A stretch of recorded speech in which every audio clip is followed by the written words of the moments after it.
Assalamualaikum warahmatullahi wabarakatuh. Perkenalkan, saya Nurliana, NIM 18630053. Di kesempatan kali ini, saya akan sedikit menjelaskan tentang contoh-contoh soal kinetika kimia di buku Raymond Chang jilid kedua. Soal yang pertama yaitu soal 14.3. Apa manfaat mengukur laju awal reaksi kimia? Nah, manfaat mengukur laju awal reaksi kimia ini untuk menentukan hukum laju, di mana laju awal reaksi sebagai fungsi konsentrasi reaktan. Soal 14.4. Dapatkah Anda menyarankan dua reaksi yang sangat lambat, selesai dalam waktu berhari-hari atau lebih, dan dua reaksi yang sangat lama, selesai dalam waktu beberapa menit atau detik? Nah, untuk reaksi yang berjalan dengan lambat itu ada rusting of iron, yaitu perkaratan besi. Lalu ada ripening of fruit, pematangan buah. Buah yang masak pada pohonnya ini akan membutuhkan waktu yang lama. Lalu ada juga spoiling of milk, yaitu susu yang basi. Nah, untuk reaksi yang berjalan dengan cepat ada pembakaran batang korek api, ada ledakan TNT dan netralisasi HCl dengan NaOH. Soal 14.14. Untuk setiap pasangan kondisi reaksi berikut, nyatakan mana yang laju pembentukannya paling cepat. Yang A, natrium atau kalium dengan air. Laju pembentukan gas hidrogen yang paling cepat antara natrium dengan kalium adalah kalium dengan air. Kenapa? Karena hal ini dijelaskan melalui bertambahnya jari-jari atom unsur kalium. Jika dibandingkan dengan natrium yang menyebabkan semakin reaktifnya kalium sebagai salah satu logam alkali. Yang B, antara magnesium atau besi dengan 1 molar HCl. Laju pembentukan gas hidrogen pada magnesium ditambah 1 molar HCl lebih cepat terbentuk daripada besi ditambah 1 molar HCl. Kenapa? Karena hal ini disebabkan adanya keelektronegatifan logam transisi lebih besar daripada logam alkali tanah. Akibatnya, golongan logam transisi kereaktifannya akan lebih rendah daripada logam alkali tanah. Selain itu, logam transisi bersifat lebih keras bila dibandingkan dengan logam alkali tanah karena terdapat lebih banyak elektron bebas dalam orbital d yang tidak berpasangan. Sehingga ketika direaksikan, magnesium akan lebih cepat membentuk gas hidrogen dibanding dengan besi karena luas permukaan logam alkali tanah akan lebih luas daripada logam transisi. Yang selanjutnya yaitu C, batang magnesium atau serbuk magnesium dengan 1 molar HCl. Pada laju pembentukan gas hidrogen akan lebih cepat pada serbuk magnesium plus 1 molar HCl daripada laju pada batang magnesium plus 1 molar HCl. Kenapa? Hal ini dapat disebabkan karena luas permukaan suatu unsur yang berbentuk serbuk lebih besar dibanding suatu unsur yang berbentuk batang. Sehingga semakin besar luas permukaan suatu zat, maka semakin besar potensi pertumbukan. Jika semakin banyak tumbukan, maka laju reaksi akan berjalan semakin cepat. Yang D yaitu magnesium dengan 0,1 HCl atau magnesium dengan 1 molar HCl. Mana yang lebih cepat?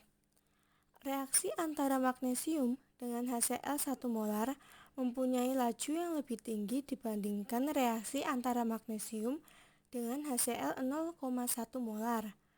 Hal ini disebabkan karena HCl 1 molar memiliki konsentrasi yang lebih pekat yang akan bereaksi lebih cepat dengan magnesium dibandingkan dengan HCl 0,1 molar. Soal 14.16. Di sini tertera data laju untuk reaksi antara F2 dengan ClO2.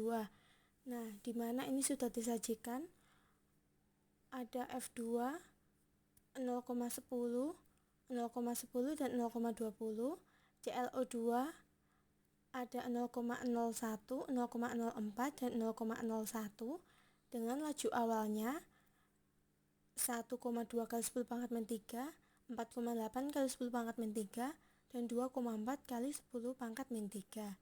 Soal yang pertama yaitu yang A, tentukan hukum laju untuk reaksi itu. Laju untuk reaksi ini adalah laju sama dengan konstanta laju dari F2 dikali ClO2. Yang B, hitunglah konstanta laju. Konstanta laju sama dengan laju awal per F2 kali ClO2 sama dengan laju awalnya ini 1,2 kali 10 pangkat min 3 per F2 nya 0,1 molar dikali ClO2 nya 0,01 molar sehingga diperoleh 1,2 molar per second. Yang C, hitunglah laju reaksi pada waktu ketika F2 nya 0,01 molar dan ClO2 nya 0,02 molar. Nah, laju sama dengan konstanta laju F2 dikali ClO2. Laju sama dengan konstantanya diperoleh 1,2 M pangkat min 1 S pangkat min 1 dikali 0,01 molar dari F2 dan dikali 0,02 molar dari ClO2 sehingga diperoleh 2,4 kali 10 pangkat 4 meter per second adalah lajunya. Soal yang selanjutnya yaitu 14.21. Definisikan waktu paruh reaksi. Tulislah persamaan yang menghubungkan waktu paruh dari reaksi orde pertama dengan konstanta laju.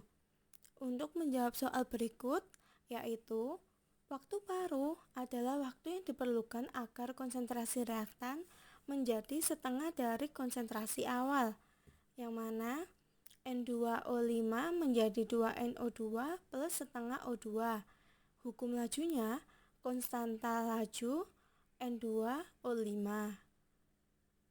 Lalu kemudian ini D dari N2O5 per N2O5 sama dengan min K dt. Nah, bisa dilihat di sini. Bila diintegrasikan, ln N2O5T dikurangi N2O5 0 sama dengan min KT. Lalu berubah posisinya.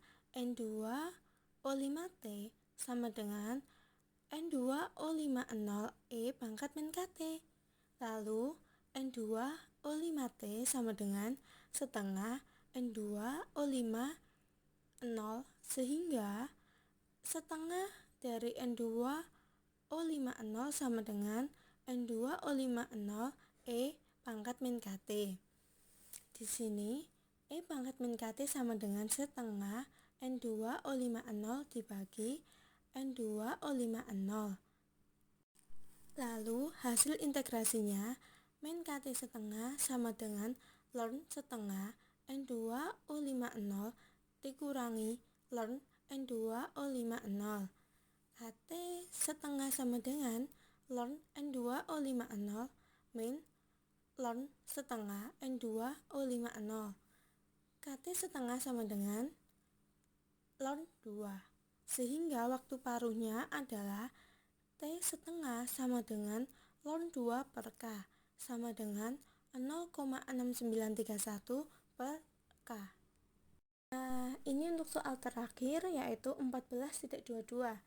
Untuk reaksi orde pertama, berapa waktu yang diperlukan agar konsentrasi reaktan berkurang menjadi 1/8 dari nilai awalnya? Nyatakan jawaban dalam waktu paruh dan dalam konstanta laju. Sehingga jika T sama dengan T 1/8, maka konsentrasi A sama dengan konsentrasi A0 per 8. Maka T 1/8 sama dengan 1 per K dikali ln konsentrasi A0 per konsentrasi A0 per 8. T 1/8 sama dengan 1 per K ln 8. T 1/8 sama dengan 2,079 per K.